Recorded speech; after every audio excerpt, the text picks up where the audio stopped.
Otro es compraventa de marcas, patentes, la adquisición de negocios. ¿Qué es lo que te permite la norma? La norma, tanto, vamos a decir, tanto la mexicana como la internacional, es decir, ¿sabes qué? Acabo de adquirir un negocio y este negocio me costó, vamos a decir, $1,000 o $1,000. La diferencia de los valores registrados contablemente puede ser capital contable. La diferencia de estos $1,000 y un capital contable, vamos a decir, de $300, me marca ese conjunto de intangibles que tiene posibilidad de registrarse. Entonces, se hace una evaluación de todos los intangibles que se pueden identificar por parte de la empresa y se determina un valor para cada uno de ellos, a fin de que lo puedan reflejar en el nuevo balance de la empresa una vez adquirido el negocio. Otro elemento es cumplimiento de las normas de información financieras. ¿Sí? Y el otro es el cálculo y reconocimiento de pérdidas por deterioro de activos de larga duración, que ustedes también lo deben de conocer porque está también en una norma internacional. Y hay una cosa que ha adquirido muchísima relevancia últimamente, que es el análisis anual sobre el valor del negocio. Como ustedes saben, los estados financieros tradicionales no reflejan la situación real de un negocio en términos de la generación de valor. Entonces, hay muchas empresas que dicen, a ver, en este momento necesito saber cómo estoy parada en relación al valor que he estado generando a través de todo este proceso. Y lo usan con dos propósitos, porque muchas veces quieren estar preparadas por si llega un posible comprador, o también lo usan para determinar el pago de bonos a sus ejecutivos derivado del resultado y generación de valor de un año a otro. Entonces, este es parte de los propósitos de la primera, o sea, para dar respuesta a la primera pregunta que realizamos. Respecto a la segunda pregunta, es ¿quiénes son los principales usuarios de la evaluación? Yo considero que hay esencialmente cuatro: comprador, vendedor, la autoridad, que generalmente es la autoridad fiscal, generalmente, y los asesores externos, que muchas veces son los que solicitan que se haga una evaluación para una determinada estrategia fiscal o para reflejar algunos aspectos que tienen que ver con la marcha del negocio. Y por la parte del comprador y el vendedor, yo les quiero decir, ¿perdón? Escuché algunas cosas de tu pasado por todo lo que me comentan en el pueblo. Así que hoy vine completamente decidido. Mi corazón es tan vasto como así que tu aventura no es importante para mí. No, creo que alguien está con el micro prendido. Ok. Me parece que era una pregunta. Bueno, por la parte del comprador y el vendedor, también el vendedor debe de ubicarse. Hay un principio donde cuando hay un proceso de compra-venta, los dos deben de tener acceso a la misma información. A la misma información. El que va a vender debe de poner a disposición de quien va a comprar toda la información sobre la empresa. ¿Sí? Ahora bien, si el vendedor le pide a un valuador que lleve a cabo la evaluación de su negocio, generalmente el valuador lo que trata de hacer con esa misma información es destacar las fortalezas del negocio. ¿Sí? Cuando el comprador le pide a un valuador que lleve a cabo la evaluación de ese negocio que pretende adquirir, pues sobre todo el valuador lo que tiene que fijarse es más que nada en los riesgos que puede observar derivado de la información que están compartiendo. Entonces, este es básicamente lo que podemos decir respecto a los usuarios de la evaluación, dando respuesta a la segunda pregunta. Respecto a la tercera, ¿cómo llevar a cabo una evaluación? Básicamente más bien no básicamente, hay tres enfoques de evaluación: el enfoque de ingresos, el enfoque de costos y el enfoque de mercado.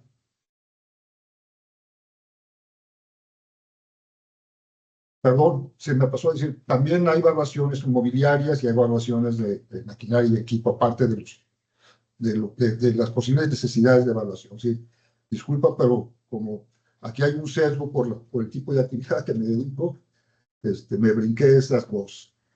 Bueno, el enfoque de ingresos.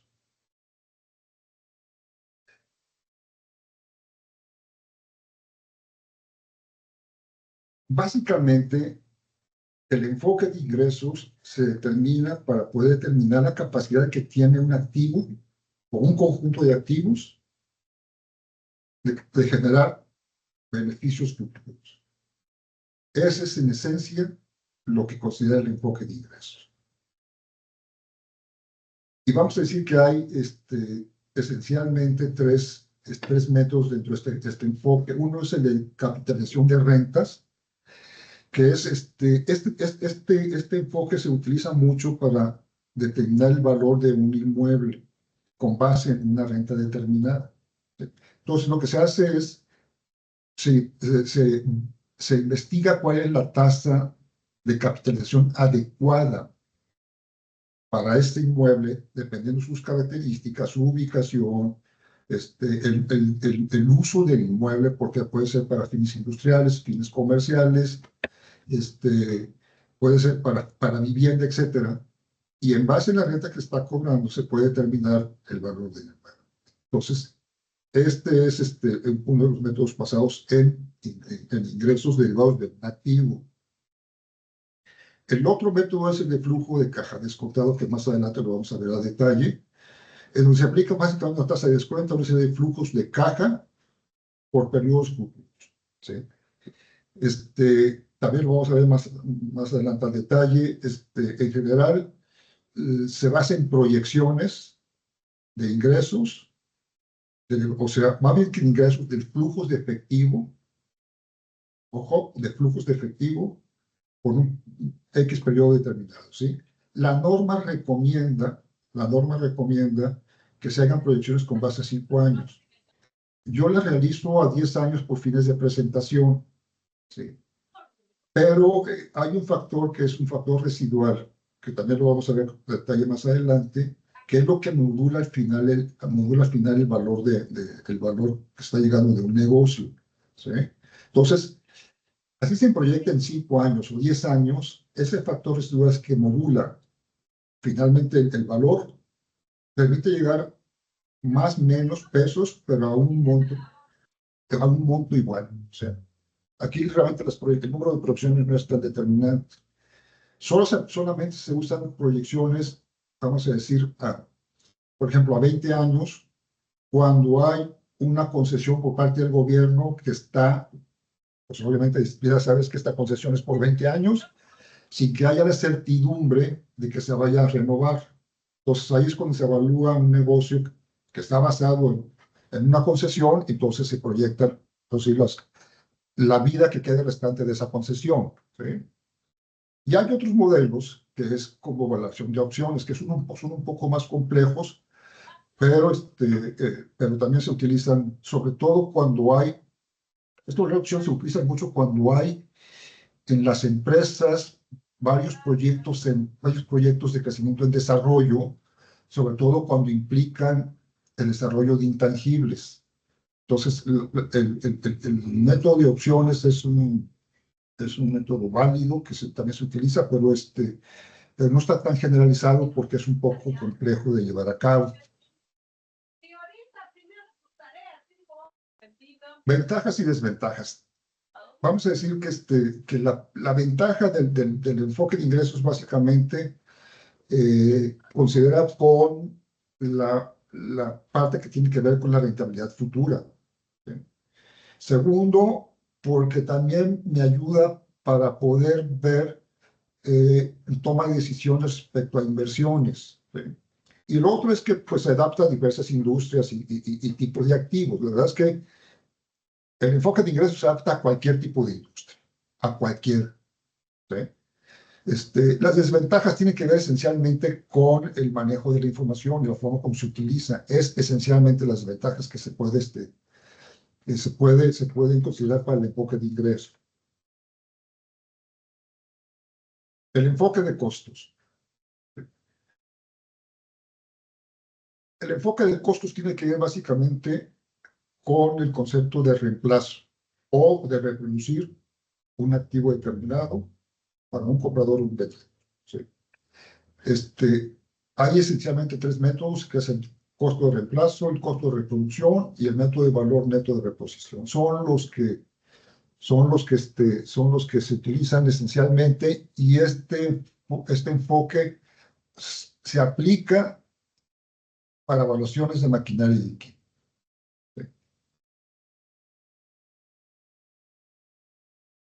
En el enfoque de costos, la depreciación es esencial, y la otra parte es la obsolescencia económica. Así son esos elementos que se deben de considerar cuando se aplica este enfoque.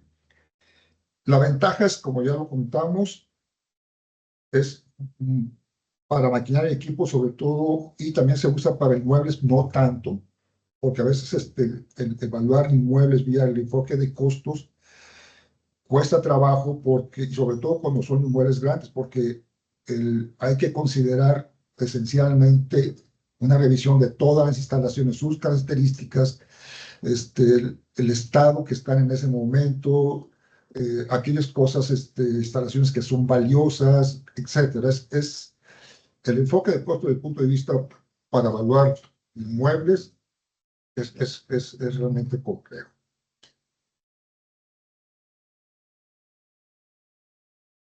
La desventaja tiene que ver, como decíamos, es a veces poder sobreestimar el valor en el mercado donde la oferta y la demanda afectan los precios. Y segundo, pues obviamente que no considera la rentabilidad futura del activo que está evaluando. Simplemente es decir, en este momento tengo una maquinaria, la quiero vender, ¿en cuánto la puedo vender? Así. Ese es el elemento central para la parte del enfoque de costos. Y luego viene el enfoque de mercado. El enfoque de mercado es, en esencia, comparar transacciones que se dan en el mercado de manera reciente. Así. ¿Sí? El enfoque de mercado está basado en la existencia de mercados organizados. ¿Por qué? Porque tenemos que obtener la información precisamente del mercado para poder llevar a cabo una evaluación. ¿Sí? Miren, esencialmente vemos, por ejemplo, comparables del mercado y el método de múltiples del mercado. Cuando buscamos comparables del mercado, es posible, por ejemplo, en mercados organizados, relativamente, es el mercado inmobiliario. ¿Por qué? Pues porque el mercado inmobiliario es posible encontrar a través de múltiples páginas de Internet las ofertas que hay en renta, en venta, para casa habitación, para departamentos, para almacenes, para naves industriales, oficinas, etc. ¿Sí? Y el mercado de múltiplos de mercado se utiliza esencialmente para hacer un análisis del valor de una empresa con base en información de empresas públicas que son similares a la empresa que está analizando. Realmente el método de múltiplos de mercado se usa para tener una idea nada más. ¿Por qué? Pues porque, como también vamos a ver más adelante, deja de fuera un conjunto de elementos que se deben de considerar al hacer una evaluación de un negocio, pero nos permite ver o tener una idea aproximadamente de cómo estaría mi empresa si uso un múltiplo de estos, de los que están aquí ustedes viendo en la pantalla, ¿sí?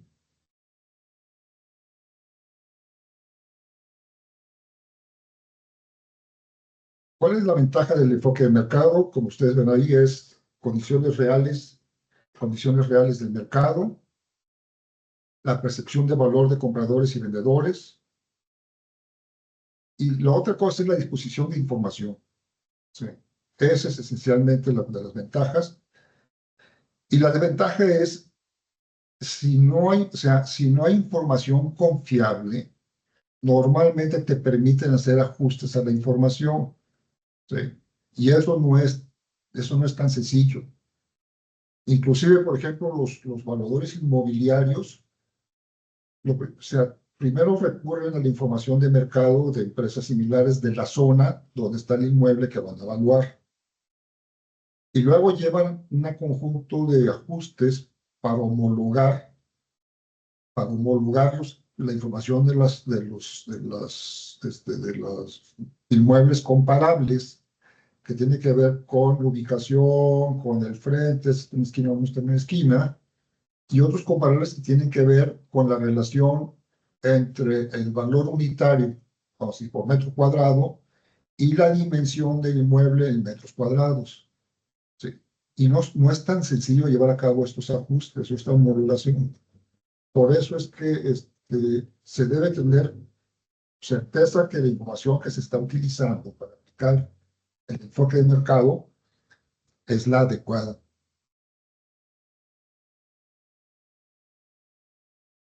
Ahora, ¿cuáles son las bases de valor definidas? Esta parte me voy a centrar esencialmente en el primer renglón, porque esto es importante. Primero, el enfoque de costos, como ya habíamos visto anteriormente, es reposición del activo, factores de obsolescencia y costos de activos iguales o similares. En el comparativo del mercado, el concepto central es el equilibrio del precio, ¿sí? Por eso es que les decía que es importante que la información que estamos utilizando para llevar a cabo un comparativo del mercado me permita llevar a una condición de equilibrio del precio, porque esa información que estoy utilizando pues tiene el grado de comparabilidad adecuado. Bueno, operaciones comparables y la otra condición, los mercados organizados que ya habíamos comentado. El de ingresos o rentas. Hemos dicho que es básicamente, que implica es el anticipo de beneficios, pero el más importante es de factores internos. ¿Qué significa? Pues que el ingreso, el enfoque de ingresos para aplicarlo, sobre todo cuando se va a evaluar un negocio, los que determinan realmente el valor del negocio son esos factores internos de la empresa, que también lo vamos a ver más adelante cuáles son, ¿sí? Entonces, estos son en general la parte de las bases de valor definidas para la cuestión de la evaluación de los tres enfoques. Ahora, ¿cuáles son las premisas de valor definidas? Esto, por lo general, se lo van a encontrar ustedes en las normas de información financieras, ¿sí? En el caso de México se desarrollaron, hay normas locales, pero están totalmente alineadas a las normas internacionales. Entonces, son cuatro, vamos a decirle, son cuatro en principio los principios de valor, que es el valor de mercado, que indica el precio más probable que podría lograrse en un intercambio en un mercado libre y abierto. Valor de uso, lo van a encontrar por default en las normas de información financiera, ¿sí? Es el valor presente de los flujos de efectivo futuros que se espera se deriven del uso continuo de un activo y su disposición al final de su vida útil, utilizando una tasa de descuento apropiada. El valor de inversión indica los beneficios que una entidad disfruta por la tenencia en propiedad de un bien nativo, y el valor razonable, se estima el precio que razonablemente se acordaría entre dos partes específicas para el intercambio de un bien o un activo. Yo les quiero decir que este concepto de valor razonable para fines de evaluación es al que más recurrimos. ¿Por qué? Por los elementos que les dije de quiénes son los usuarios de las evaluaciones. Entonces, aunque yo esté del lado del comprador o esté del lado del vendedor, debo de aplicar el principio de valor razonable. Yo puedo tener, o sea, si, vamos a decir, si el comprador le presenta mi evaluación a su vendedor y su vendedor le presenta la evaluación a su comprador, vamos a decir que se van a encontrar diferencias. Pero si se hace bien los trabajos, porque usas la misma información, las diferencias no deben ser tan marcadas. ¿Por qué? Porque si se aplica este concepto de valor razonable, pues obviamente si yo les digo, bueno, si estoy del lado del vendedor, pues trato de darle un plus a la parte de sus fortalezas. Y si estoy del lado del comprador, pues trato de hacer un castigo por el llevado de los riesgos. Pero el concepto de valor razonable me debe de permitir sentar las bases para llevar a cabo una negociación. ¿Sí? Si los valores son muy extremos, lo más seguro es que no van a llegar a ningún acuerdo. Y el otro concepto de valor razonable también está relacionado por el lado de la autoridad. Porque al final la autoridad también va a revisar los criterios con que llevamos a cabo una evaluación. Y si este valor es razonable o no, de acuerdo con la información disponible. ¿Sí? Y con la forma como llevamos a cabo las proyecciones.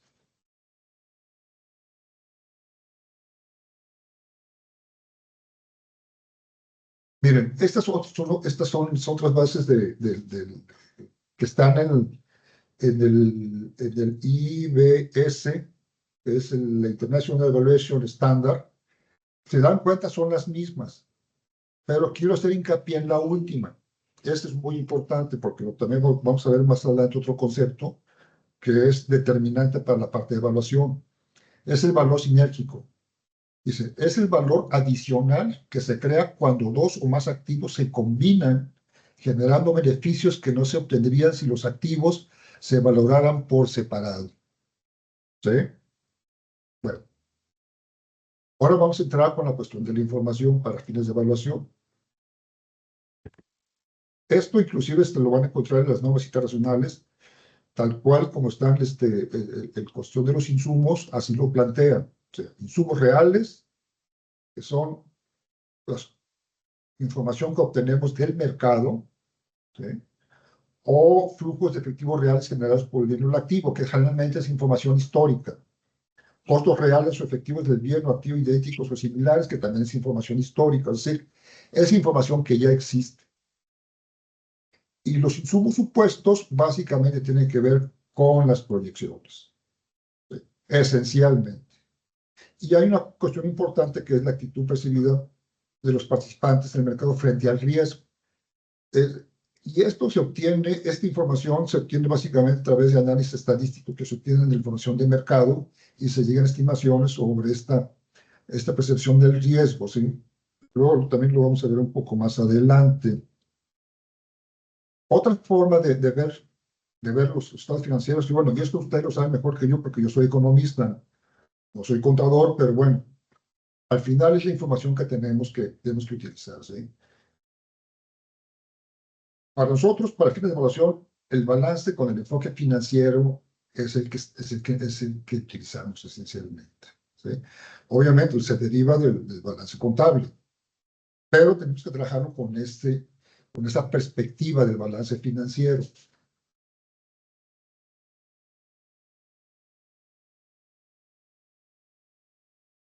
Otro, vamos a decir que es el ciclo de recuperación de efectivo. Esto también nos da una información muy importante porque el ciclo de recuperación efectivo, como lo lleva a cabo la empresa, afecta el capital de trabajo. Y el capital de trabajo es un elemento esencial para llevar a cabo una evaluación.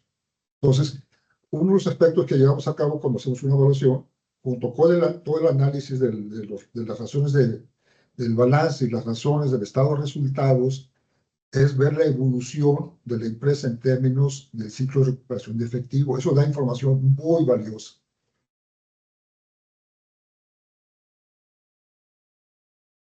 El otro concepto que usamos en evaluación es el concepto de negocio en marcha, ¿sí? Este es un concepto central. ¿Por qué?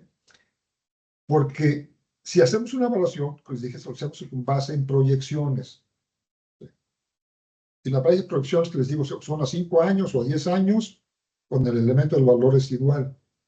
Pero en principio una empresa pues puede durar 100 años, 20, 30, ¿sí? Si no está ligada a una concesión. O sea, la empresa puede durar mucho tiempo. Entonces, el concepto de negocio en marcha es esencial, ¿sí? Fíjense la definición. Valor en uso continuo, considerando la empresa en cuestión como un conjunto de activos intangibles, financieros e intangibles integrados que interactúan entre sí produciendo beneficios económicos. Bajo este postulado de valor se asume que la empresa continuará en operaciones del futuro, ¿sí? Si se dan cuenta, este concepto de negocio en marcha, tal como está la definición que tenemos aquí, está muy ligado al concepto de valor sinérgico. ¿Por qué? Pues porque al final tenemos que ver el negocio precisamente la forma como el uso adecuado de los tres tipos de elementos que son los activos tangibles, activos fijos, los activos financieros, que son esencialmente el capital de trabajo, y los intangibles que están integrados en la empresa. Aunque la mayoría de las veces los intangibles no están registrados en el balance, pues porque hasta el momento las normas no te permiten registrarlos los que se han desarrollado internamente, aunque ya hay una evolución muy, muy grande sobre ese tema, sino aquellos que han sido adquiridos, ¿sí? Vamos a decirle de esa forma. El concepto importante es el concepto de valor presente. Para hacer una evaluación, la proyección de los flujos se debe de traer a valor presente. ¿Por qué? Porque lo que importa es de cuánto vale en este momento el negocio, tomando en consideración la previsión que tenemos de sus beneficios futuros, ¿sí? Y que esos beneficios futuros, ya sea a través del crecimiento de las ventas o por ahorro en costos y gastos, determinado con los resultados que se tiene con su intervención en el mercado, lo tengo que traer este valor presente. Bueno, hay dos formas, más bien hay hay dos formas de expresar el valor presente. Uno es el valor que se llama esperado, y aquí lo que se hace es hacer diferentes escenarios de los resultados de la empresa usando como tasa de descuento una tasa libre de riesgo. ¿Por qué? Porque los riesgos a considerar para la empresa los vamos a ver a través de esos escenarios. Sí. Bueno. Y el valor presente estimado es simplemente una sola proyección y todos los riesgos los vamos a considerar en la tasa de descuento. Esa es esencialmente la parte que tiene que ver con la forma de poder de poder expresar el valor presente. Ahora, fíjense, por ejemplo, todo lo que es el marco normativo en términos de evaluación. Todos los elementos que dicen NIF corresponden a las normas mexicanas. Pero fíjense, encontramos elementos de evaluación en los postulados básicos. Encontramos elementos de evaluación en las normas que tienen que ver con el reconocimiento y evaluación, con la adquisición de negocios, con la determinación del valor razonable, que ya lo comentamos anteriormente, con la cuestión de activos intangibles, con la cuestión del deterioro de los activos de larga duración, con actividades agropecuarias. Y el resto, estas normas que les acabo de mencionar, casi todas están consideradas en la parte que tiene que ver con las normas internacionales, ¿sí? En México hay una norma mexicana de evaluación y hay un conjunto de procedimientos técnicos desarrollados por un organismo gubernamental que es el Instituto de Administración y Avalúos de Bienes Nacionales. Ellos tienen aproximadamente, yo creo que tienen que tener como unos 20 procedimientos técnicos donde hacen una revisión exhaustiva de cómo se lleva a cabo una determinada evaluación de diferentes tipos de activos, ¿sí? Y plantean los tres enfoques y cómo se deben presentar, cómo se deben presentar los reportes, y tienen desde para cuestiones de monumentos históricos, predios rurales, negocios, maquinaria y equipo, o sea, es les digo, son como 20 procedimientos técnicos. ¿Sí?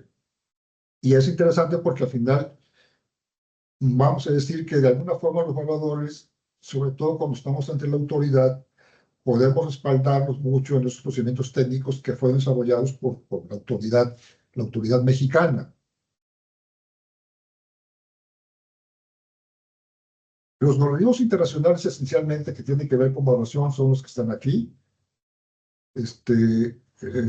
Y el quizá el más importante para la cuestión de evaluación es el International Evaluation Standard. Pero en casi todos estos hay siempre un elemento a considerar por la cuestión de evaluación, por la cuestión de los activos que se están considerando, ¿sí? Bueno, fíjense, este es ya el concepto del método de flujo efectivo descontado. Yo, antes de continuar con todo lo que sigue, ustedes ya están por finalizar la carrera, estoy seguro que muchos de ustedes son emprendedores o están ya relacionados con una empresa donde ven procesos, etcétera, pero se dan idea de cómo es el negocio, ¿sí? Bueno,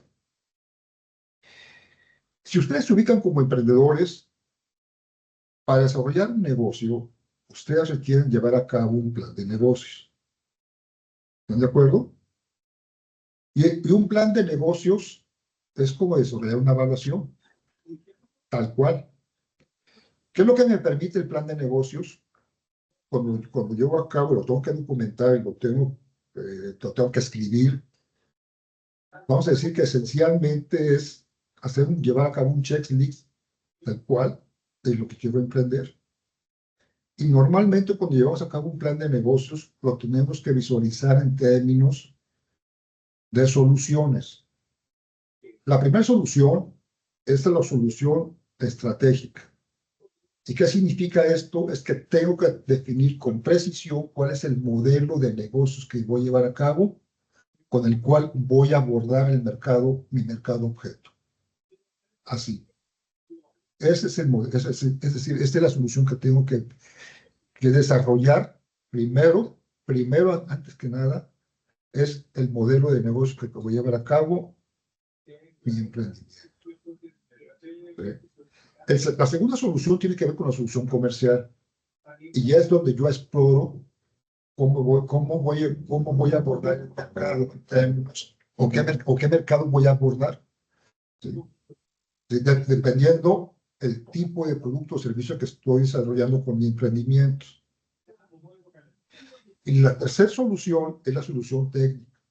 La solución técnica lo que permite es determinar costos y gastos y la necesidad de inversión que me requiero para llevar a cabo mi emprendimiento. Y la cuarta solución es la solución financiera. Estas cuatro.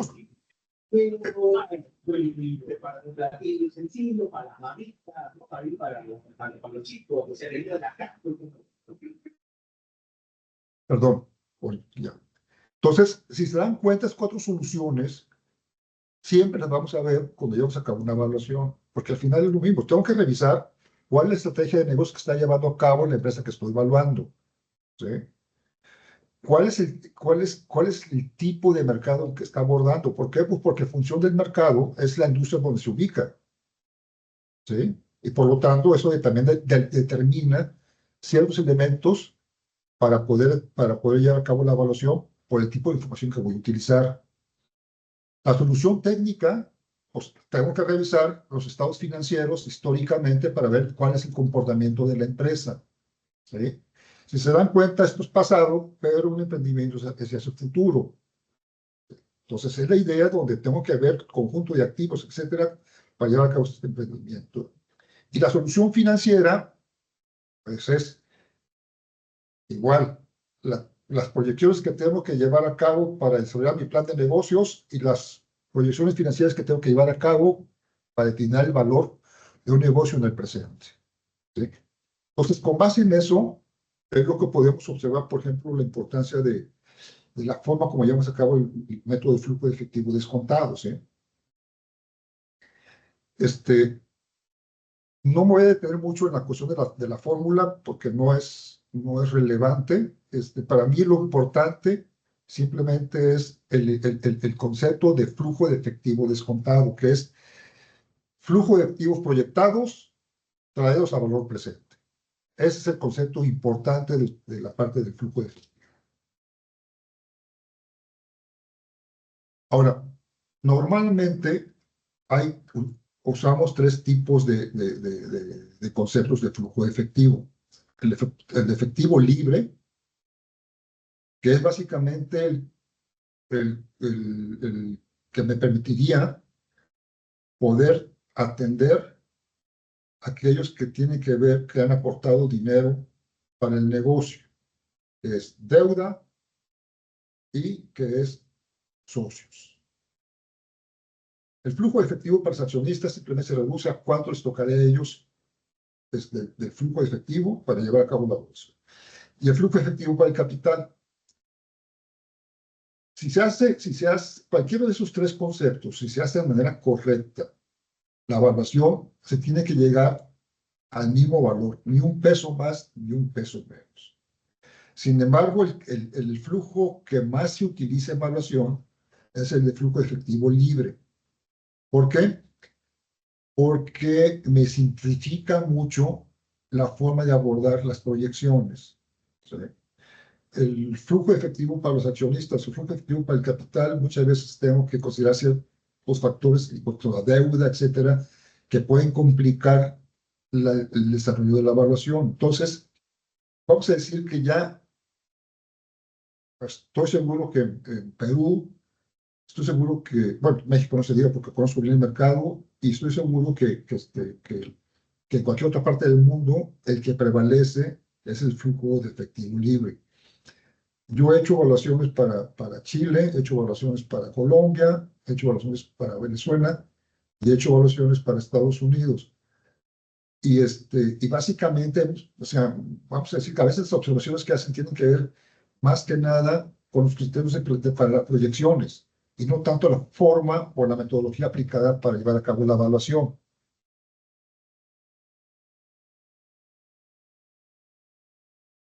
Bueno, la tasa con que se trae a valor presente los flujos efectivos proyectados, la tasa de descuento, está determinada por el concepto de costo medio ponderado de capital. El costo medio ponderado de capital básicamente está integrado por, vamos a decir, la participación de las dos fuentes básicas de financiamiento, que es el capital propio y los préstamos. ¿Sí? Este concepto de costo medio ponderado de capital está soportado por el modelo CAMP de William, Sherp y de Merton. Así que este concepto de CAMP se utilizó o se sigue utilizando, de hecho, para la integración de portafolios de inversión. ¿Sí? Y sobre todo está orientado para poder determinar, vamos a decir, el grado de riesgo que implica la integración de un determinado portafolio, tal cual. ¿Sí? Entonces, ¿por qué? Porque no todos los inversionistas tienen el mismo perfil vamos a decir, de aceptar cierto tipo de riesgo. ¿Sí? Entonces, por ejemplo, los que son inversionistas así, que odian el riesgo, se van a ir por instrumentos donde las tasas son libres de riesgo. ¿Sí? Y a partir de ahí, pues arriba comienza a integrar el portafolio, pues con un porcentaje determinado de instrumentos libres de riesgo, con instrumentos del mercado de capital.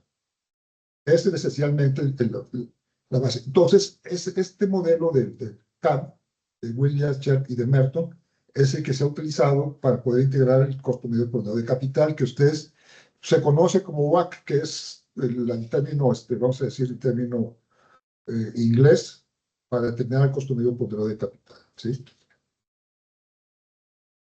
Ahora bien, fíjense, este es el resultado básico de una evaluación. ¿Sí? Fíjense, si se dan cuenta, como lo tengo integrado, el costo medio de ponderado de capital no solamente tiene los dos conceptos de los fondos de financiamiento para fines de ponderar, sino que el costo medio ponderado de capital, básicamente las variables que lo integran son las variables de mercado que tienen que ver con el costo del financiamiento, con una tasa libre de riesgo y con el rendimiento del mercado de capitales. Esos son los elementos que modulan el costo medio ponderado de capital. En el caso de México, el Price, junto con la UNAM y junto con el Instituto Mexicano de Ejecutivos de Finanzas, desarrollaron un libro donde ellos recomiendan que para poder integrar el costo moderado de capital, deberíamos de considerar mercados de capitales más estables que el de nosotros, como es el norteamericano. Y esos, o sea, es decir, deuda, tasa libre de riesgo y el rendimiento del mercado de capital. Y esos elementos modularlos con factores internos, como es el premio por riesgo de empresas pequeñas, la volatilidad relativa del mercado mexicano y la tasa de riesgo país. ¿Sí? Y con base en eso poder modular el costo medio ponderado de capital. Bueno, si ustedes ven aquí, por ejemplo, ya la tasa que tengo, que llegué hasta de un 21.48, y es la que voy a aplicar para poder traer a valor presente los flujos de efectivo que desarrollé. ¿Sí? Bueno, fíjense, esto es muy importante. Y se da, porque ahorita lo vamos a ver enseguida. Si se dan cuenta, llegamos a un valor presente del flujo de efectivo y lo ajustamos por un factor a mitad del año. ¿Por qué razón? Porque el valor de la empresa se genera a través de todo el año. Y normalmente usamos los estados financieros del cierre del ejercicio. ¿Sí? Entonces, ahí hay un sesgo en la parte de evaluación que tenemos que corregirlo, porque parte de ese valor se genera en el transcurso del año. Entonces, ese factor de ajuste a mitad del año me permite darle un plus a ese valor de explotación que estoy considerando. ¿Sí? Hay que sumarle, por ejemplo, porque muchas veces para fines de calcular el capital de trabajo, excluimos el efectivo en bancos y hay que incorporarlo para fines de tener el valor de la empresa. Y luego las inversiones ajenas a la explotación, que también muchas veces no forman parte del capital de trabajo, o de los activos netos, simplemente no los consideramos. ¿Por qué? Por ejemplo, las inversiones en acciones de otras empresas, ¿sí? Para fines de determinar vamos a decir, los elementos financieros para evaluación, estas inversiones no las consideramos. Con eso llegamos al valor de la empresa. ¿Sí?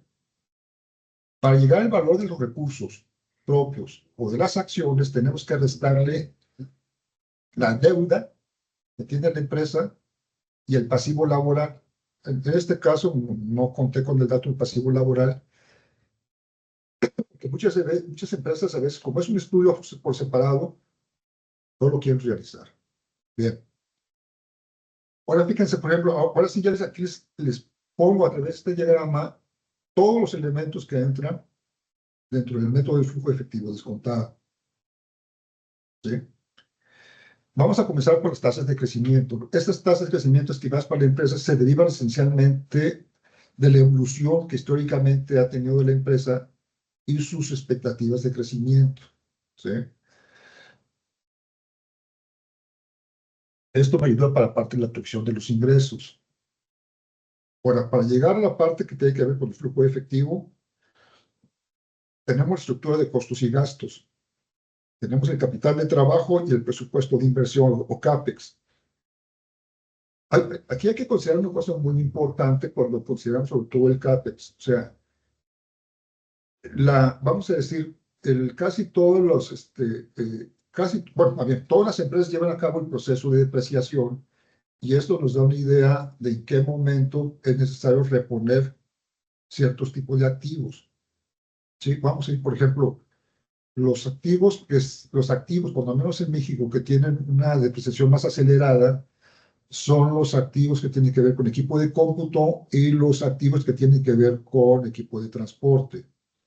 Entonces, siempre hay que tomar un periodo de vida útil todavía de esos equipos y después contemplar la necesidad de reponerlos. Esa es una parte importante. Bueno, hay otra parte que también es importante para fines de la proyección de los ingresos, tasas de crecimiento. Si yo identifico que la empresa está llevando a cabo un conjunto de inversiones, ¿sí? De inversiones para poder ampliar su capacidad instalada, y que esa capacidad instalada va a comenzar a operar 3 años más adelante, pero que va a incrementar de manera importante las posibilidades de crecimiento de la empresa, lo debo de considerar. Y esa inversión que se vaya a llevar a cabo durante los próximos 3 años me va a afectar mi flujo efectivo, ¿sí? Pero con la posibilidad de que se compense con el incremento de los ingresos en el futuro. Bueno, la otra cosa que tiene que ver con la estructura de costos y gastos, también es importante considerar la clasificación de los gastos. ¿Por qué? Porque el costo de ventas obviamente está ligado con el ritmo de ventas. Sin embargo, en los gastos de operación tenemos gastos fijos y gastos que son variables. Entonces, siempre hay un elemento de eficiencia con la parte que tiene que ver con los gastos fijos. ¿Por qué? Porque los gastos fijos tienen que ver, por ejemplo, vamos a decir, pues con cierta capacidad instalada que tengo. En la medida que tenga crecimiento, pues estoy generando, vamos a decir, pues una mayor eficiencia que hace que ese gasto fijo se me lo baje. Entonces, es un elemento que tengo que tomar en consideración. Bueno, el otro elemento importante es la tasa de descuento. Ya lo habíamos comentado. Tasa de rendimiento del mercado de capitales, tasa libre de riesgo, la beta del sector, volatilidad relativa del mercado mexicano y la prima por riesgo país. Bueno, aquí el elemento central, aparte de todo lo demás, es la beta del sector. ¿Por qué? Porque la beta del sector es el que me refleja el riesgo del mercado para una industria determinada. ¿Sí? Y esa beta del sector la voy a aplicar a la fórmula del costo medio ponderado de capital. ¿Por qué? Y sobre todo para la parte que tiene que ver con el mercado de capitales. Por una razón muy sencilla. ¿Por qué? Pues porque fíjese, una beta igual a 1 es la beta del mercado en general, por lo general. ¿Sí? Una beta mayor que 1 generalmente te significa un mayor riesgo. Pero también se aplica a empresas que tienen muchísimo dinamismo, que pueden estar generando, vamos a decir, beneficios extraordinarios, pero que su riesgo es mayor en relación al mercado promedio. Y las betas menor a 1 me reducen el riesgo. Bueno, cuando hablamos de incorporar el riesgo, la tasa de descuento, en la beta juega un papel fundamental. Y el otro elemento que les había dicho era el concepto de valor residual, que es el que me va a modular siempre la parte que tiene que ver con el concepto de negocio en marcha de cualquier empresa. ¿Sí? Entonces, no importa que yo haga proyecciones a 5 o 10 años, quien me va a modular al final ese valor que voy a obtener es el valor residual. ¿Por qué? Pues porque el valor residual está considerando, para determinar la tasa de crecimiento del flujo, el rendimiento de los activos proyectados y la propia tasa de descuento que estoy utilizando acá arriba. ¿Sí? Entonces, estos son los elementos que me dan ese valor residual y por lo tanto me permite modular de manera más precisa la parte de la evaluación.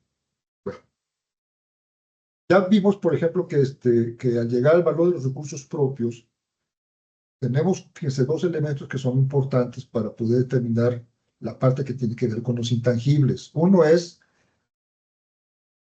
capital contable más intangibles, es lo que me da el valor del negocio. Lo que les decía, a ver, si yo determino que tengo un valor de la empresa de 1,000 pesos y el capital contable es de 300 pesos, esa diferencia de 700 pesos está integrada, es lo que determinan mis intangibles, que tiene que ver con el concepto de capital intelectual, que ahorita lo vamos a ver. ¿Sí? De esos intangibles, hay unos que vamos a decir que son cuantificables para fines del propio negocio y que son los relacionales estructurales o organizacionales. Y hay un intangible que no es cuantificable, que es el recurso humano. ¿Por qué? Porque además pues, la empresa funciona con una organización donde donde ha integrado el conocimiento de todo el personal que tengo. ¿Sí?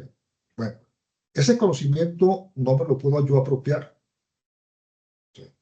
Y generalmente cuando, por ejemplo, en un proceso de adquisición de negocios, donde puedo yo cuantificar, una vez adquirido el negocio, los intangibles que se pueden reconocer en el balance para fines, porque una vez que los reconozco, pues puedo yo amortizar y tengo el beneficio fiscal de esa amortización. Hay una parte que no la puedo reflejar así, que es esa parte que tiene que ver con el recurso humano y que normalmente se lo ponemos como el crédito mercantil. Ustedes saben que el crédito mercantil pues no es amortizable y hay que estarlo revisando año con año para ver si no sufre un deterioro. Pero normalmente esa parte que dejamos como crédito mercantil pues tiene que ver con la parte que tiene que ver con el recurso humano. Hasta aquí es la parte que tiene que ver con el marco de evaluación. Ahora fíjense, vamos a entrar a la parte de la importancia de los intangibles. ¿Por qué? Vean ustedes la gráfica. Este estudio lo lleva a cabo cada 5 años Ocean Tomo, ¿sí? Y lo que nos muestra es la evolución de la importancia de los activos intangibles en relación a los activos tangibles. ¿Sí? Por eso es que en este momento es tan relevante el tratamiento de los intangibles. ¿Sí? Esta información, bueno, no está aquí el dato, pero lo tomó de las empresas de las 500 empresas del mercado norteamericano. ¿Sí? Pero fíjense, el peso de los intangibles en promedio para el conjunto de sectores es del 90% en relación a los activos tangibles. De ahí el porqué la necesidad pues ya de considerarlos para muchos elementos, sobre todo inclusive para precios de transferencia, que ahorita lo vamos a ver. ¿Sí? Bueno, lo que habíamos comentado que la forma, o vamos a decir que allá hay una convención, para llamar capital intelectual a esa masa de intangibles que ha desarrollado una empresa a través de su evolución y que muchas veces no está reflejado en su balance. ¿Sí? Entonces, cuando hacemos una evaluación, la diferencia del valor, tomando en cuenta el capital contable, es lo que podemos llamar como capital intelectual. Así. Entonces, por eso les digo ahí que la parte que es el concepto que engloba todos los activos intangibles de una organización. ¿Sí? Y como ya habíamos comentado, pues esencialmente también es otro consenso, que los podemos agrupar en 3 categorías: capital humano, capital relacional y capital estructural.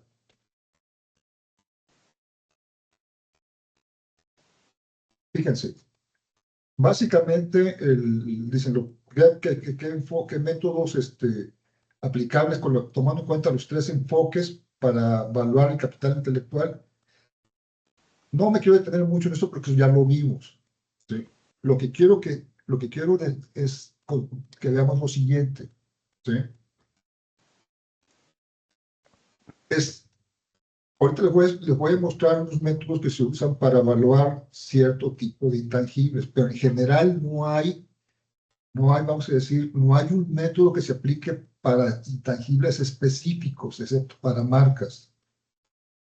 Entonces, lo que recomiendan para poder llevar a cabo una adecuada asignación de valor al conjunto de intangibles de una empresa es usar los métodos de scorecard, sobre todo el del balance scorecard. ¿Por qué? Porque normalmente lo que hacemos para pedirle a una empresa es decir, sabes que ya te determiné el valor de tu capital intelectual. Ahora vamos a hacer una revisión de todos los intangibles que tú has desarrollado. ¿Sí? Patentes, tu marca, procesos procesos productivos, sistemas de información, secretos industriales, etcétera. Y hay que hacer una revisión de cada uno de esos intangibles, en qué proporción contribuyen al valor de la empresa. Entonces, de esa manera es posible establecer una tarjeta de puntuación, fíjate, una tarjeta de puntuación para la parte de asignación de valor. ¿Okay? Pero eso se tiene que hacer a través del conocimiento de la empresa, porque ellos son los que manejan esos intangibles y saben el peso que tiene cada uno en esa generación de valor. Y la generación de valor tiene que ver con o mayores ingresos o ahorro de costos. ¿Sí? Y bueno, a través de la eficiencia de procesos productivos o a través de la actuación en el mercado. Pero es la mejor manera de poder llevar a cabo una asignación de valor para esos activos intangibles. Si nos apoyamos con dos métodos esencialmente, que ahorita los vamos a ver para la parte esta de asignación de valor al capital intelectual. Y los métodos mixtos, que es básicamente lo que recomiendan los métodos mixtos, es decir, en la medida posible que ustedes pueden combinar distintos métodos para llegar a tener una mayor certidumbre sobre los valores, los activos intangibles, mejor. Pero lo común y corriente es, lo que les digo es hacer esa tarjeta de puntuación. ¿Por qué? Porque tan solo, por ejemplo, el concepto de Balance Scorecard, ustedes lo conocen, me ubica perfectamente en 4 niveles. ¿Sí? Y me permite llevar esa tarjeta de puntuación. Primero es lo que tiene que ver con la parte que tiene que ver con los inversionistas, es el primer nivel. El segundo es con clientes, o sea, el mercado, cómo activos intervienen ahí para lograr esa penetración de mercado. Con procesos internos, que es el tercer nivel del Balance Scorecard, que básicamente es ahí donde intervienen patentes, procesos, el recurso humano. Y finalmente abajo tiene que ver con la cuestión de aprendizaje y conocimiento, que son sistemas de información y sobre todo la parte organizacional, recursos humanos, ¿sí? Entonces, por eso es necesario verlo de esta manera. Ahora, los aspectos que tienen que ver con capital intelectual ya han sido considerados en distintos normas internacionales. Aquí les estoy mencionando algunas. Perdón. Sí. Pero sobre todo, por ejemplo, al que más recurrimos es al de la IBS,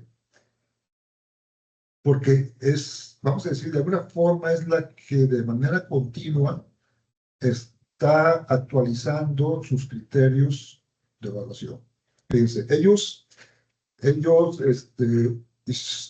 su última actualización la presentaron en enero de 1925, este año. ¿Sí? Y se centra de vuelta en una revisión del marco de la evaluación, de las bases de valor, del enfoque de la evaluación, de los datos insumos para la evaluación. Eso es de vuelta una revisión completa de los modelos de evaluación, de la documentación y la forma de presentar los informes.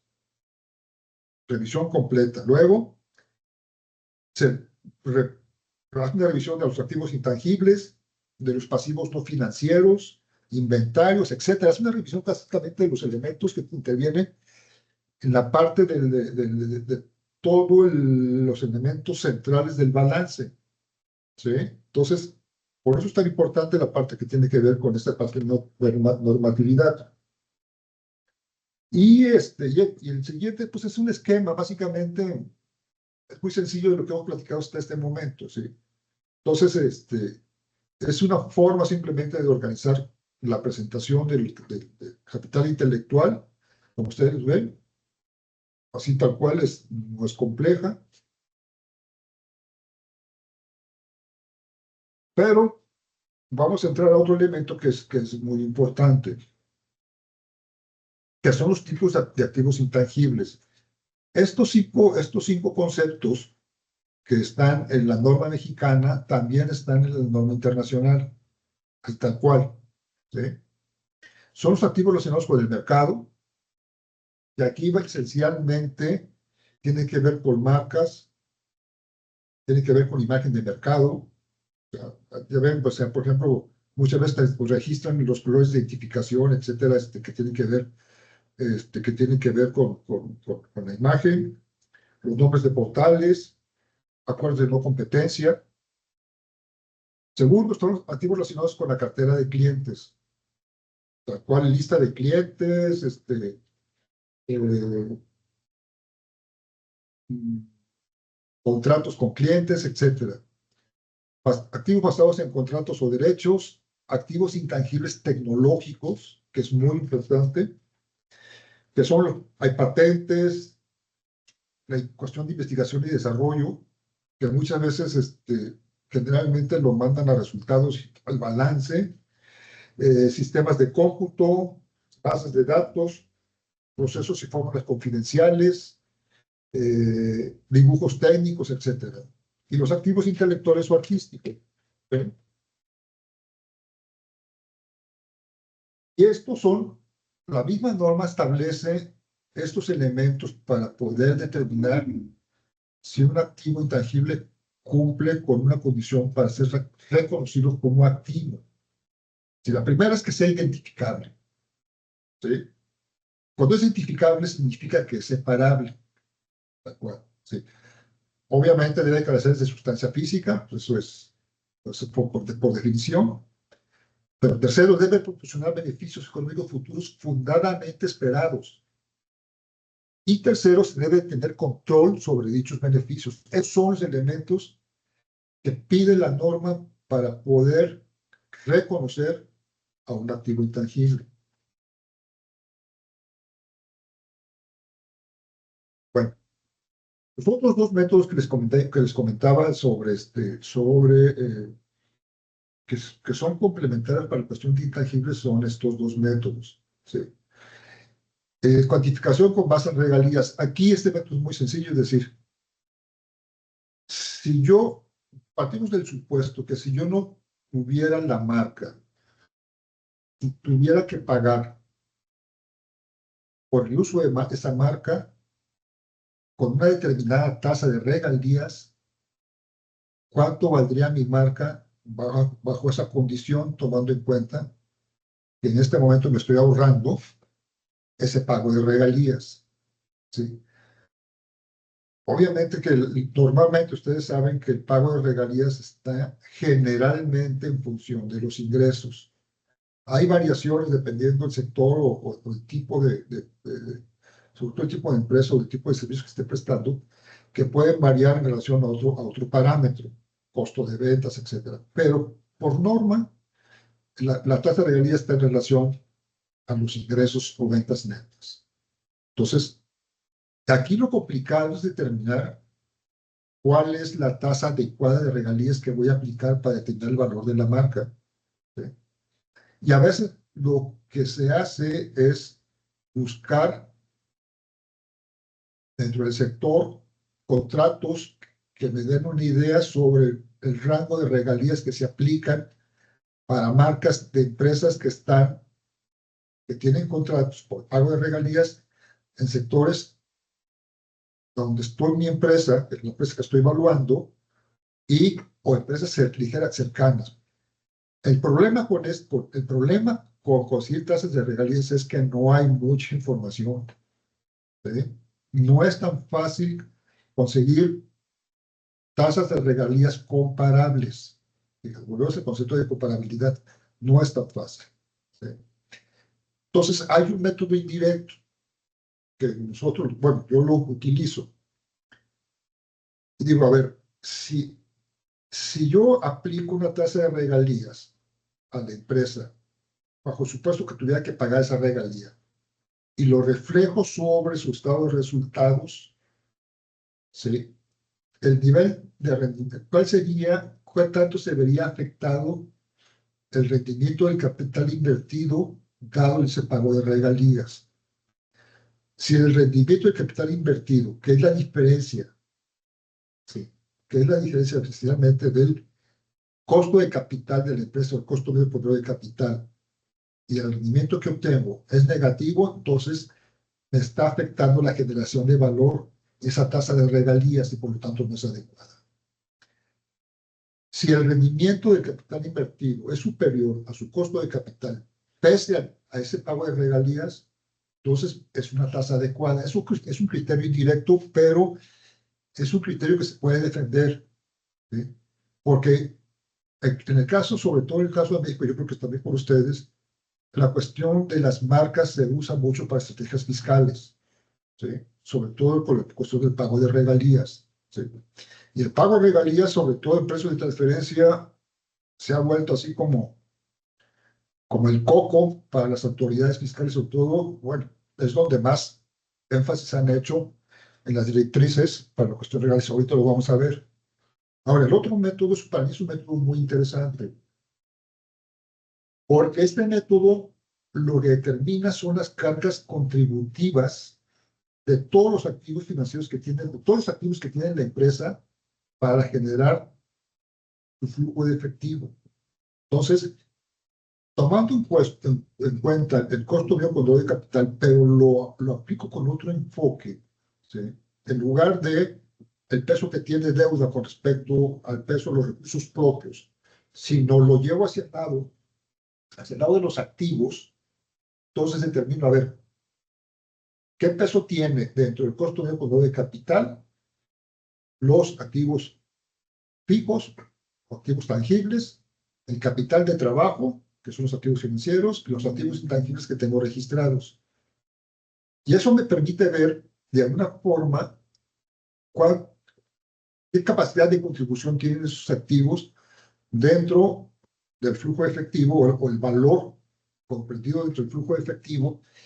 Y la diferencia entre ese y el resultado que obtengo es lo que asignaría yo a los intangibles. Cuando son empresas de servicios, no hay mucho peso sobre la parte que tiene que ver, sobre todo con la parte que tiene que ver de los activos tangibles, ¿sí? Pero en empresas industriales sí, y eso me permite ver con un poco mayor precisión si la masa de valor que se han generado para determinar el capital intelectual se ve afectada por la contribución de ciertos activos financieros y ciertos activos tangibles, o los intangibles que ya tengo que registrados. Sí, es otro método que lo usamos de manera complementaria al primero que les mostré, que es determinar el capital intelectual y recurrir al listado derivado del Balance Scorecard. Pero me da información adicional y eso siempre es valioso. ¿Por qué? Primero, por el concepto de valor razonable. ¿Por qué? Pues porque al final tendremos que responder ante un tercero, queramos o no. Nuestro cliente, ya sea comprador o vendedor, la autoridad o simplemente el asesor externo que requiere de la evaluación. Bueno,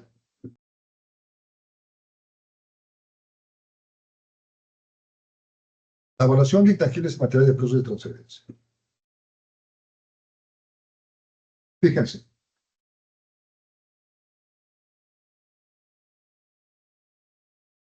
Fíjense, nada más, no tengo la lámina, pero se voy a platicar de la evolución, de la importancia que tienen los precios de transferencia a nivel mundial, ¿sí? Yo creo que en este momento no hay país que no tenga considerado dentro de su capacidad de supervisión en la cuestión fiscal el concepto de precios de transferencia. Fíjense, Ya en la década del siglo pasado, el siglo XX, la década de los 80, ya se habían implementado las primeras medidas de precios de transferencia en Inglaterra y en Estados Unidos. En la década de los 40, con el Plan Marshall, también Estados Unidos los consideró. En la década de los 50, el primer estudio de precios de transferencia lo llevaron a cabo en Estados Unidos. Lo llevó a cabo la Asociación Nacional de Contabilidad.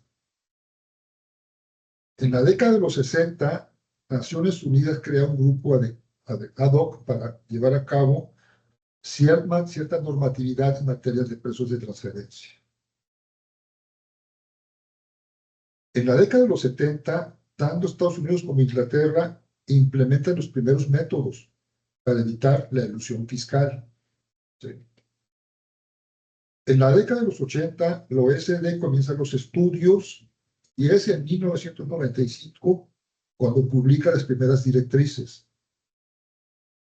En 2010 actualiza las directrices. En el 2015 saca las 15 acciones que tienen que ver con el proyecto BEPS, ¿sí? La cuestión de erosión de la base imponible y traslado de beneficios. Esto, de hecho, fue un parteaguas importante porque de aquí se generan un conjunto de aspectos que tienen que ver con aspectos tecnológicos en cuestión de procesos de transferencia y sobre todo con la cuestión de los intangibles. En 2017, la OECD actualiza de nuevo las directrices y presenta otra versión actualizada en el 22.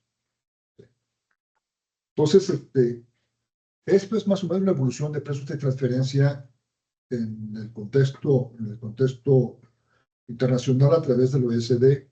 ¿Sí?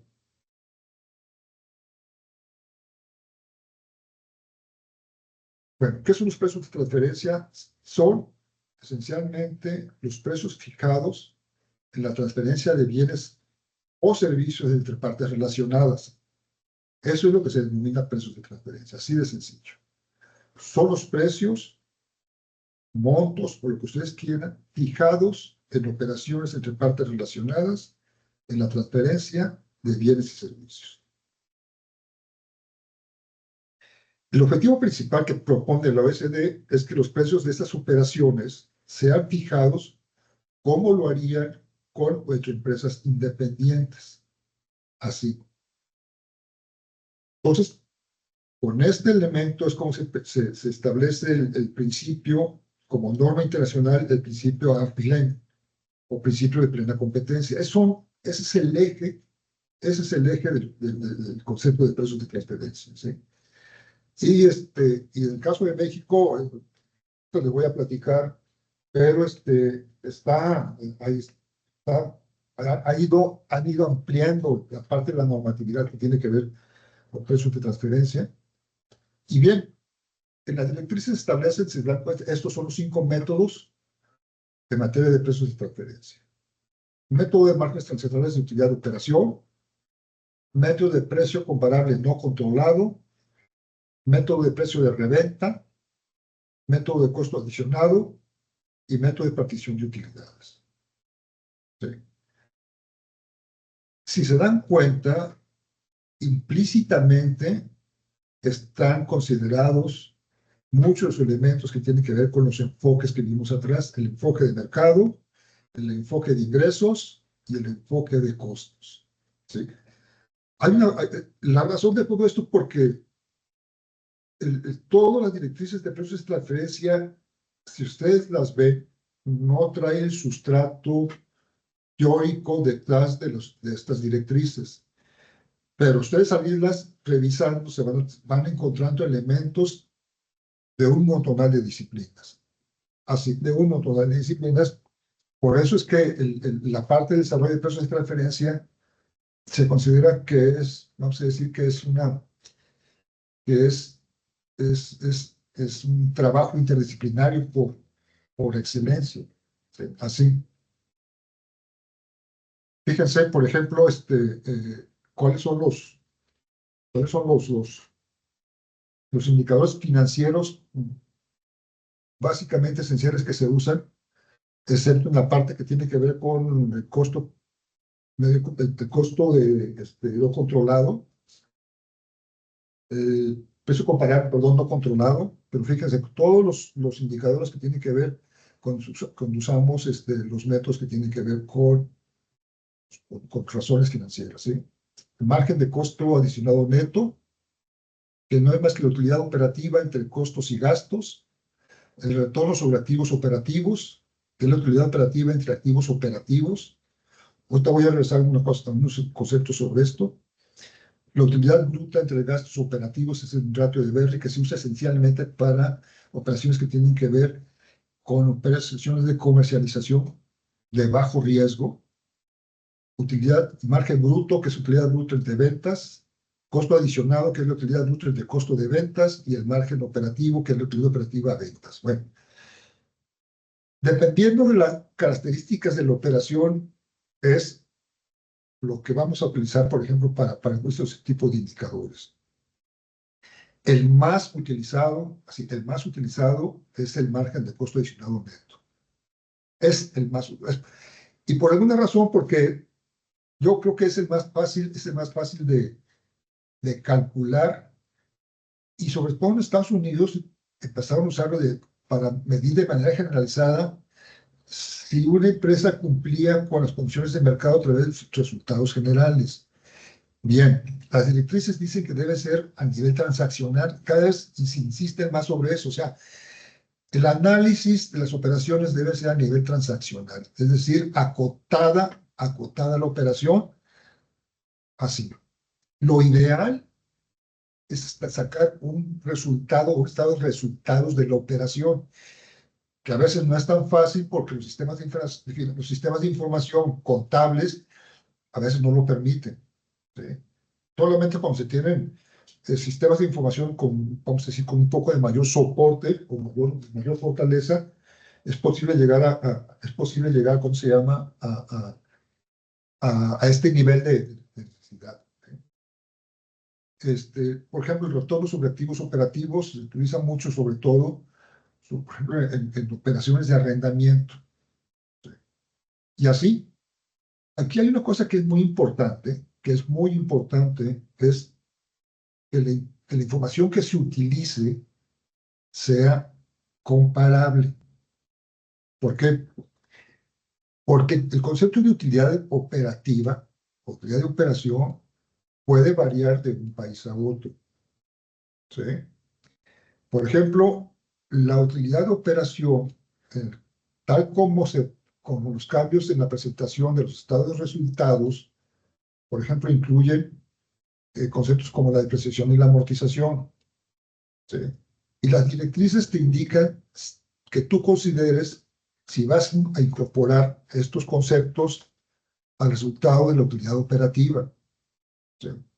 Tengo entendido, como yo no soy contador, tengo entendido que es posible que las normas internacionales ya regresen al concepto de EBITDA, que es la evaluación, es el que utilizamos, esencialmente. ¿Por qué?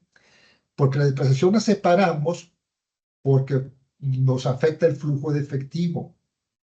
¿Por qué? Pues porque es un gasto virtual. Y por lo tanto lo separamos para fines de las proyecciones, ¿sí? Fíjense, por ejemplo, el concepto de activos operativos. La utilidad operativa igual. Los activos operativos, en esencia, son cuentas por cobrar, inventarios, activo fijo neto, menos cuentas por pagar o proveedores. Ese es un concepto de activos operativos. Pero igual pueden utilizar el concepto de activos totales netos, que es simplemente el total del activo que tengo registrado menos el pasivo circulante. ¿Sí? ¿Y qué es lo importante? Pues que ese mismo concepto se aplique para la parte de las empresas comparables que estoy utilizando, que es otro concepto fundamental. O sea, dice, a ver, las operaciones para poder determinar el sistema de condiciones de mercado se deben de comparar con vamos a decir, con operaciones que llevan a cabo terceros. Bueno, la única información disponible generalmente es la información de empresas públicas, es decir, las empresas que operan en el mercado, Y vamos a decir que en el caso de México, pues la información de empresas públicas no es muy abundante. Entonces, ¿a qué recurrimos? Pues a las bases de datos sobre el mercado norteamericano esencialmente. Y hay bases de datos porque te dan el mercado de europeo, mercados asiáticos. ¿Sí? Entonces tenemos que utilizar ese tipo de bases. Y tenemos que fijarnos en los conceptos que están utilizando las bases de datos para el concepto de activos operativos, ¿sí? O el concepto que están utilizando de utilidad operativa o utilidad de operación. Eso es importante porque si no, todos distorsionamos la base de comparabilidad. El concepto de comparabilidad de la información nace, de hecho, fue planteado por Naciones Unidas para la generación de las estadísticas, ¿sí? ¿Y en qué se basan? En dos elementos. Primero, la temporalidad de la información que estoy recabando, que es mensual o anual, etcétera. Y segundo, la definición de los conceptos que voy a utilizar. Entonces, ¿por qué razón? Pues porque si quiero tener estadísticas que sean comparables, las de México con Estados Unidos, o las comparables de México con estadísticas económicas, por ejemplo, con Europa, pues deben entender que un sustrato en términos de definiciones que estoy aplicando. ¿Sí? Por eso, por ejemplo, en el caso de México, la base que se tiene es con el mercado para América del Norte. Entonces, las mismas definiciones pues, se usan, por ejemplo, para la generación de estadísticas con Canadá y con Estados Unidos. Pero el concepto de comparabilidad de la información es sustancial para materia de precios de transferencia. ¿Sí? Miren, este es un proceso, vamos a decir, estándar para poder llevar a cabo un análisis de precios de transferencia. Primero es identificar las operaciones en las cadenas de valor y suministro. ¿Sí? ¿Y qué es lo común en operaciones entre partes relacionadas? Perdón, déjenme decirles, pues regresar un poco, normalmente las operaciones de partes relacionadas se realizan a través de grupos, por eso sí, pues, esto es importante ahorita que vamos a ver, ¿sí? Y vamos a considerar que hay tres tipos de grupos empresariales. Aquellos que están integrados verticalmente, es decir, que desde aquellos que generan sus propias materias primas hasta llevar a cabo la comercialización a través de diferentes empresas. ¿Y esto con qué es? Pues básicamente con obtener la garantía de una mayor integración en términos de costos, calidad y llegar al mercado. Otro tipo de grupo empresarial es el grupo horizontal, que son aquellos que tratan a través de una estrategia de cubrir mercado.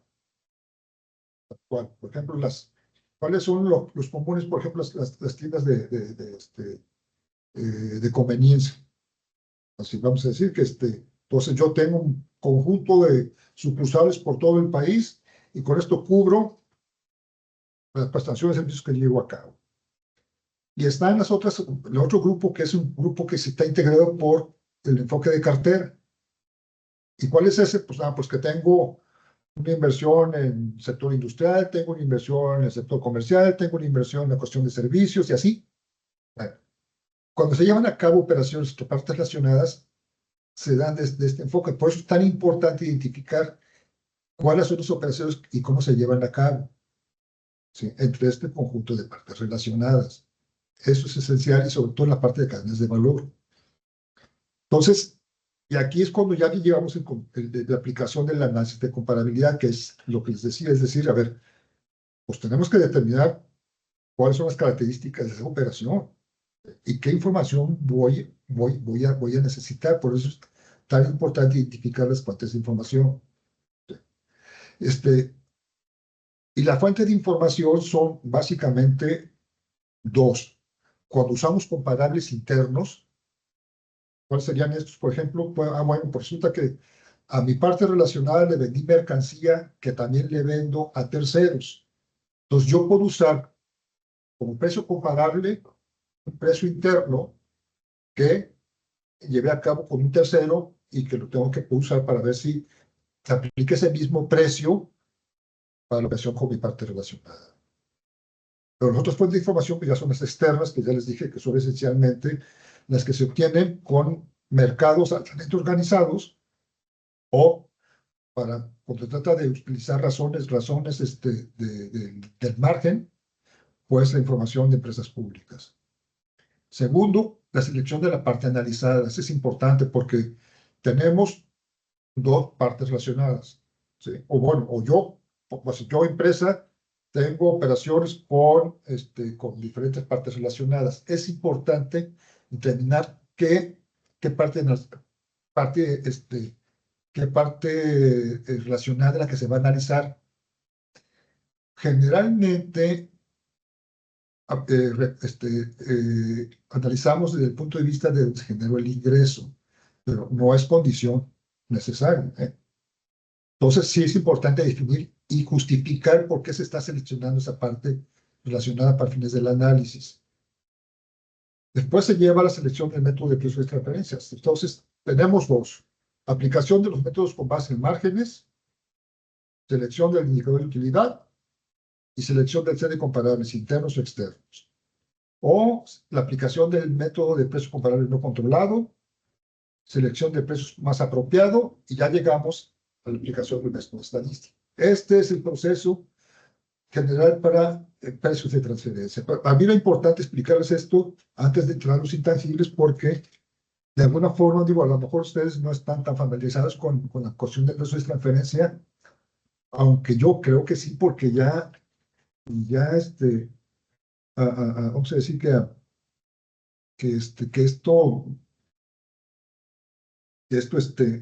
esto ya está muy extendido. Les voy a platicar una anécdota que subió en México en cuestión de la cuestión de los especialistas en precios de transferencia. Vamos a decir que los grandes despachos, los conocidos como las cuatro grandes, fueron los primeros que comenzaron a nivel privado a desarrollar equipos en materia de precios de transferencia. Pero los otros que metieron, que metió mucho esfuerzo en preparar a personal en temas de precios de transferencia, fue la autoridad.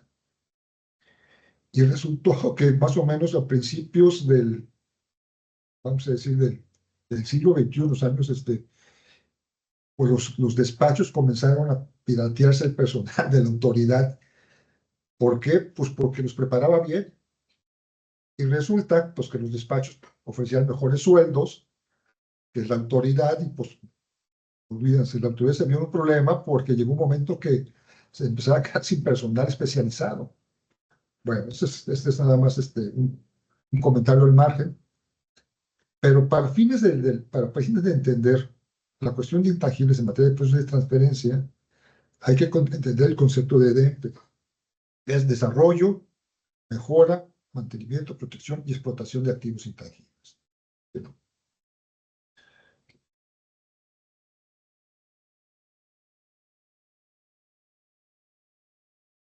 el concepto de DEMPE nace básicamente del proyecto BEPS. ¿Sí? ¿Por qué? Porque aquí es donde establece, fíjense, dos elementos muy, muy importantes dentro del concepto BEPS, que es uno, que todo el elemento de la cuestión de tributación relacionados con precios de transferencia tiene que estar alineada con la realidad económica. ¿Sí?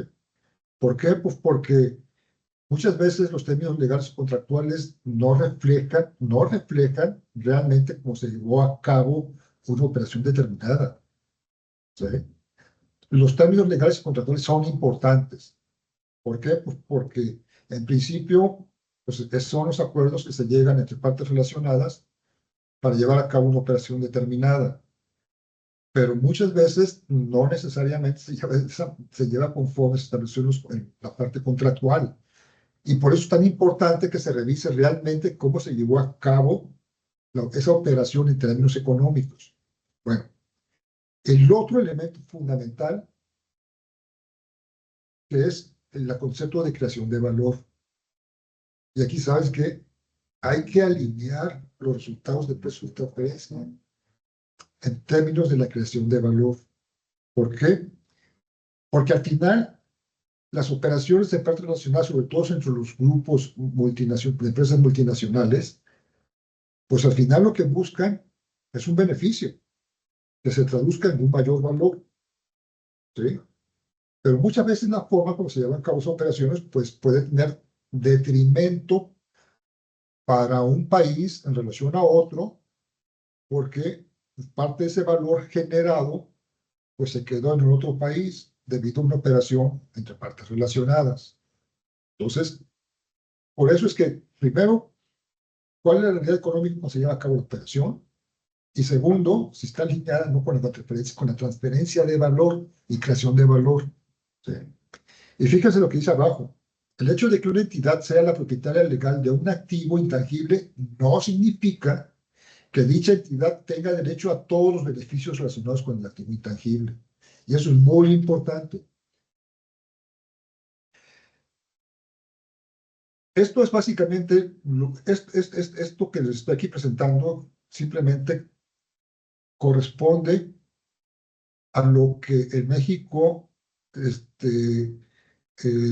un concepto que se llama reducción miscelánea fiscal, que son reglas, básicamente, que establece año con año la autoridad para fines de cuestión fiscal, ya considera dentro de esta resolución, en esta regla, la 3912, el concepto de ente, ¿sí?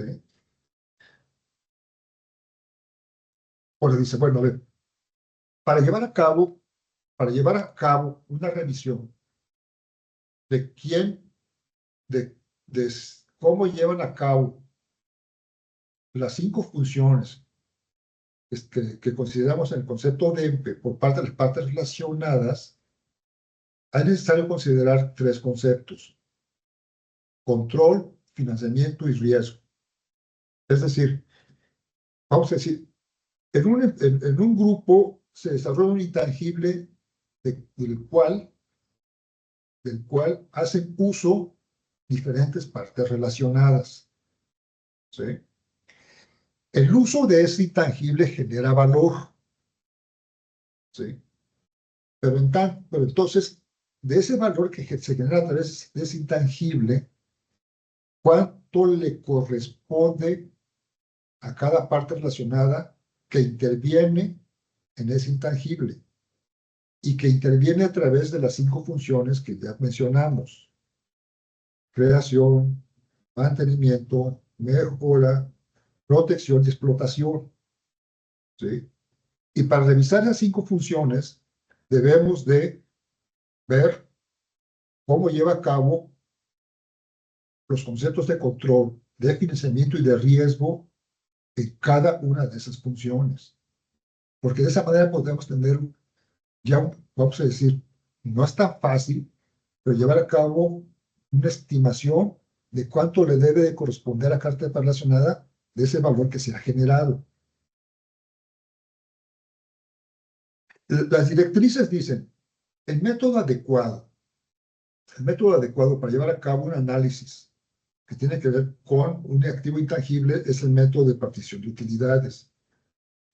Ese es el principio que dicen las directrices, pero también reconoce que no es tan fácil llevar a cabo la aplicación de este método, precisamente porque resulta muy complicado llevar a cabo un análisis de las 5 funciones, tomando en cuenta los 3 elementos que consideramos: control, financiamiento y riesgo, porque a ese hay que asignarles números, ¿sí?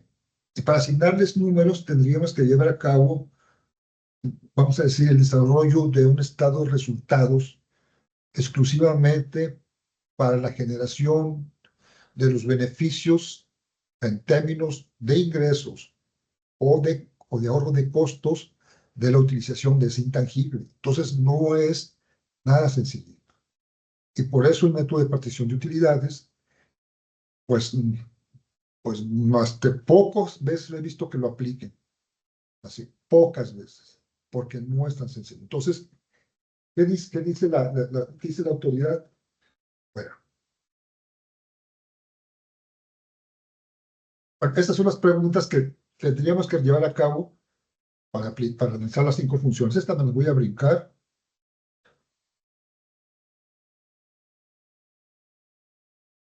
Estas son una especie de conclusiones. Perdón. Bueno, la autoridad dice, a ver,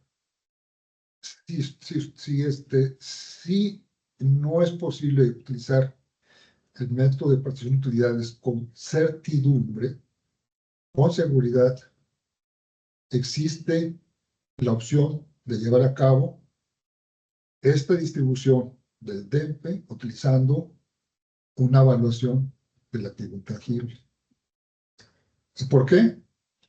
Bueno, porque es más fácil determinar el peso dentro del conjunto de valor generado por la empresa, determinar el peso de esos intangibles que el peso de esos intangibles en la generación de ese valor. ¿Sí? Entonces ya tenemos, bueno, a ver, si el valor generado en este año con ese intangible desarrollado de esta manera, intervinieron estas partes relacionadas, entonces ya es más fácil determinar a través si cumplieron, en qué medida cumplieron con las 5 funciones y qué peso tuvieron los 3 elementos de control, sobre todo de financiamiento y la parte del riesgo. ¿Sí? Entonces, ya con un número grande que identificamos, con la asignación del peso de ese intangible, de generación de valor, y con un chequeo de cómo cumplieron con las 5 funciones, pues es posible llevar a cabo la distribución de ese valor. Esa es la parte que consideran Entonces, de hecho, en las directrices hay un capítulo especial para la parte de los intangibles. Y hay una parte especial, muy especial, que se desarrolla para la cuestión de cómo utilizar la parte de la evaluación. ¿Sí? Entonces, fíjense, nada más, esto casi ya lo vimos atrás, pero lo que quiero aquí es resaltar es vamos a decir, las recomendaciones que hace el OSD a través de directrices para aplicar el método de evaluación para la cuestión de los intangibles. ¿Sí? Obviamente, proyecciones financieras, tasas de crecimiento que ya lo vimos atrás, tasas de descuento, vida útil de los intangibles y los efectos fiscales de la transacción. ¿Sí? Y bajo el método de valor descontado. Flujo efectivo. Fíjense lo que dice, precisión de las proyecciones financieras. Dice, proyecciones preparadas con fines de planificación empresarial. Proyecciones preparadas para fines tributarios. Historial del desempeño financiero de los intangibles productos y servicios relacionados y costo de desarrollo futuro. Las directrices consideran que las proyecciones preparadas con fines de planificación empresarial son las más confiables. ¿Sí? Porque muchas veces las proyecciones preparadas para fines tributarios pueden llevar un sesgo. ¿Sí? Y sin embargo, las proyecciones preparadas para fines para planificación empresarial son para tomas de decisiones, entonces suelen ser más finas. Dice, supuestos sobre tasas de crecimiento. Dice, evitar tasas de crecimiento lineales o constantes. Eso es importante. ¿Por qué? Porque el historial de la empresa nos indica que la empresa puede tener un ritmo de crecimiento y también cuáles son sus expectativas también. ¿Sí? Y fíjense, esto es muy importante, por ejemplo, cuando consideras tasas de crecimiento, porque en el caso de las empresas que están en el renglón de servicios, generalmente su crecimiento está en función del mercado. ¿Sí? Pero no es el caso de las empresas industriales, porque una empresa industrial está en función de su capacidad instalada. Y si yo digo, pues resulta que estoy en este momento al 15% de mi capacidad instalada, pues ya no me queda más que un margen de crecimiento del 15%, perdón, estoy al 85% de mi capacidad instalada y por lo tanto, pues mi margen de crecimiento es del 15%. ¿Sí? Es lo que debo considerar para las proyecciones. Fíjese, tasa de descuento que ya vimos anteriormente. ¿Qué es el concepto del valor añadido en el tiempo? Esto es lo que lleva a la tasa de descuento. Por eso es traerlo a valor presente. Riesgo e incertidumbre de los flujos de efectivo anticipado. Lo vemos con la tasa de descuento. Y evitar el doble descuento por riesgo. Eso también es decir, el doble descuento por riesgo es, o optamos por hacer el valor presente con base en escenarios, usando una tasa de descuento libre de riesgo, o usamos la tasa de descuento donde van los riesgos para el sector donde está la empresa. Y ahí dicen, a ver, debe utilizarse y evitar el doble riesgo. Vida útil de intangibles y valores terminales. Naturaleza y duración de las protecciones legales, tipo de cambio tecnológico, intangibles que dependiendo de la cantidad de tiempo efectivo. Son suficientes, por ejemplo, esa naturaleza y duración de las protecciones legales. El caso de, yo creo que es casi igual en Perú que en México. Bueno, registra o una patente, una marca y tiene un periodo de vigencia y hay que estarlo cuidando. ¿Sí? Hay que estarlo por lo menos revisando. Pero,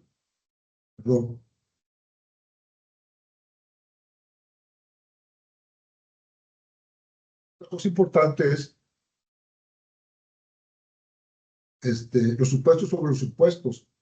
En las proyecciones consideramos, siempre debemos considerar la parte del impuesto sobre la renta, inclusive la participación de los trabajos en las utilidades.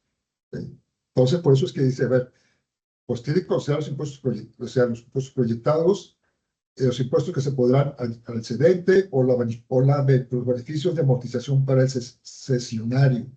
Bueno, cuestión de los intangibles, ¿por qué? Pues porque un intangible, si se reconoce, pues tiene beneficios de amortización. ¿Sí? Y hay una cosa muy importante, por ejemplo, en el caso del pago de los impuestos, cuando proyectamos el estado de resultados, en el estado de resultados juega un papel muy importante la parte de depreciación. Entonces es importante ahí porque dependiendo en el momento, el grado de depresión que tenga cada uno de sus activos que están en el balance, pues eso me puede variar la parte de depreciación y por lo tanto afectar mis resultados y por tanto el flujo de efectivo. ¿Sí? Son esos elementos que también dicen las directrices, ¿sabes? Tengan cuidado con esta parte. Y hay un elemento que considera las directrices que es los intangibles difícil de valorar. Esta es la parte donde ella pone un poco el énfasis, porque a veces, muchas veces todavía hay intangibles que están en proceso de desarrollo, de sus características. El intangible está parcialmente desarrollado, aunque ya, vamos a decir, las normas te indican dos conceptos a partir del cual tú ya puedes reconocer un intangible desarrollado internamente. Cuando el intangible está en la parte de investigación, los gastos por la parte de investigación se deben enviar resultados. Cuando el intangible ya está en la etapa de desarrollo, lo recomendable es que esos gastos se vayan al balance. Muchas empresas no lo hacen porque tienen el beneficio fiscal de llevar al estado de resultados. Pero es que muchas veces no se dan cuenta de lo estratégico que es reconocer oportunamente el desarrollo de un intangible en el balance. Pero bueno, es difícil evaluar un intangible que está parcialmente desarrollado porque todavía no tienes mucha incertidumbre sobre cuáles van a ser sus beneficios futuros. Y se espera explotar el intangible hasta varios años después. Es parte integral del desarrollo o mejora de otros intangibles. ¿Cómo separarlo? El intangible se explotará de manera novedosa, pero la ausencia de historial de intangibles similares hace que las proyecciones sean inciertas.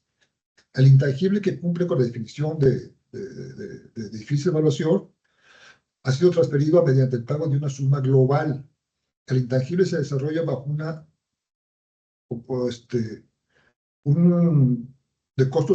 acuerdo de costos compartidos, ¿sí? O acuerdos similares. ¿Sí? Entonces, siempre hay elementos que le otorgan cierto grado de complejidad a la parte de los intangibles, pero vamos a decir, con la práctica ha sido posible superarlos. Simplemente hay que tener mucho cuidado para dar el soporte adecuado, porque vuelvo a lo mismo, esto siempre hay que considerar en precios de transferencia está la empresa o el grupo multinacional con su estrategia para generar valor y está la autoridad que lo va a revisar y te puede decir, ¿sabes qué? Pues, no, te faltó, te faltó considerar este elemento para tu ingreso acumulable y por lo tanto un ajuste. O este no es deducible y otro ajuste. ¿Sí? Por eso es que tener mucho cuidado en precios de transferencia, tanto las operaciones comunes y corrientes como compraventa de mercancía, arrendamientos, préstamos, etcétera, como con la cuestión de los intangibles. ¿Sí?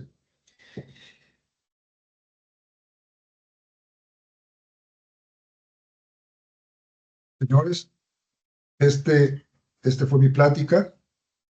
No sé si ya no sé cuál sea la mecánica, cuál sea la mecánica que siga, pero espero no verlos No, aburridos. si hay alguna pregunta de los participantes, ¿alguno le ha quedado alguna duda? Quisiera hacer alguna consulta al doctor Lizola.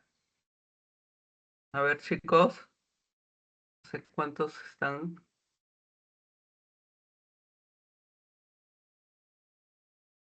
¿Alguna pregunta, por favor? No se preocupe. Parece que ha quedado sumamente clara su charla. No, lo que pasa es que digo, a ver, a veces estos Todo claro temas ahí. sí, Sí, son medios complejos y pues sí, o sea, pero para mí lo importante, porque le voy a decir una cosa, no solamente que con esta plática me permitió volver a integrar ciertos conceptos que tenía por ahí dispersos, que los tenía, que se había trabajado para otros elementos, y sobre todo,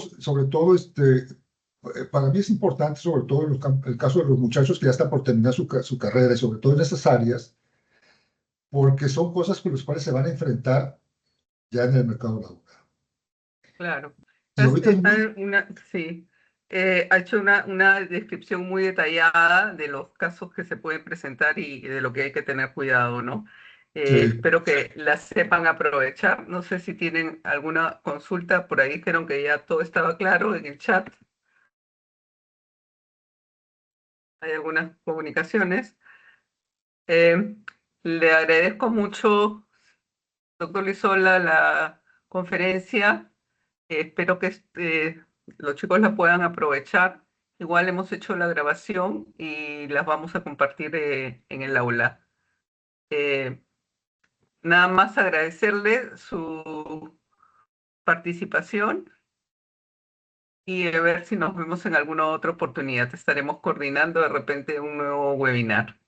claro, pues con mucho gusto y no, yo encontrado, gracias por la oportunidad de participar con la universidad. Muchas gracias. Hasta luego, Buenas noches. hasta luego, buenas noches. Hasta luego. Chicos, voy a poner nuevamente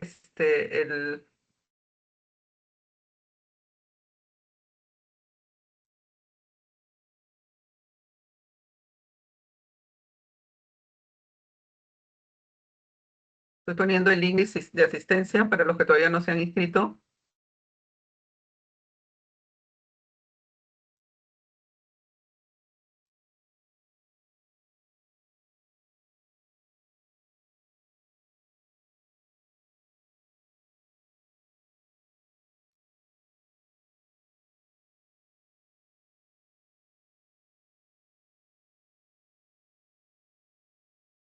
Ok, chicos, buenas noches.